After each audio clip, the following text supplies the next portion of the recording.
માટે નિશાંતભાઈ એકદમ ક્રિસ્પમાં 30 સેકન્ડમાં પ્લીઝ. હું ખૂબ જ સ્પષ્ટ વાત કરવા માંગુ છું કે વાત જો ફાસ્ટ ટ્રેક કોર્ટની થઈ હોય તો મોરબીની ઘટનામાં કયો કેસ ફાસ્ટ ટ્રેક કોર્ટમાં ચાલ્યો? જયસુખભાઈ પટેલ અત્યારે બેલ ઉપર છે. હરણીમાં બોટકાંડ થયો, તમામ આરોપીઓ અત્યારે બેલ ઉપર છૂટી ગયા છે. કયો કેસ ફાસ્ટ ટ્રેક કોર્ટમાં થયો? વડોદરામાં દુષ્કર્મ થયું, વડોદરામાં ગેંગરેપ થયો, કયો કેસ ફાસ્ટ ટ્રેક કોર્ટ ઉપર થયો? સુરતમાં ગેંગરેપ થયું, કયો કેસ ફાસ્ટ ટ્રેક કોર્ટમાં થયો?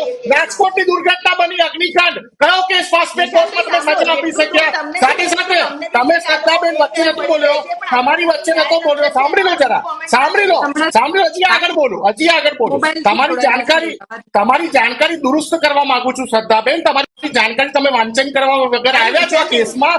બીઝેડ ગ્રુપ જે ખરો, એક મિનિટ સાંભળો.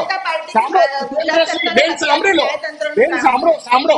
ભૂપેન્દ્રસિંહ ઝાલા પોતાની પાસેથી આ લોકો પાસેથી પૈસા હેઠીને જે પૈસાનું ઇન્વેસ્ટમેન્ટ કરતો હતો ને ક્રિપ્ટો કરન્સીમાં કરતો હતો. એટલે પૈસા તો ચાવ થઈ ગયા, પૈસા તો વિદેશોમાં પહોંચી ગયા છે. તમને હજી એ વાતની ખબર જ નથી.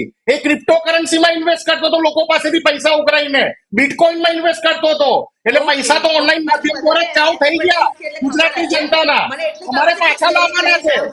તમારે આની પ્રોપર્ટીઓ વેચીને તમે આની પ્રોપર્ટીઓ વેચવાનું ચાલુ કરો. બોલવાનું બંધ કરીને તમે ભૂપેન્દ્રસિંહ ઝાલા હાથની પ્રોપર્ટી વેચવાનું ચાલુ કરો, લોકોને પૈસા આપવાનું ચાલુ કરો.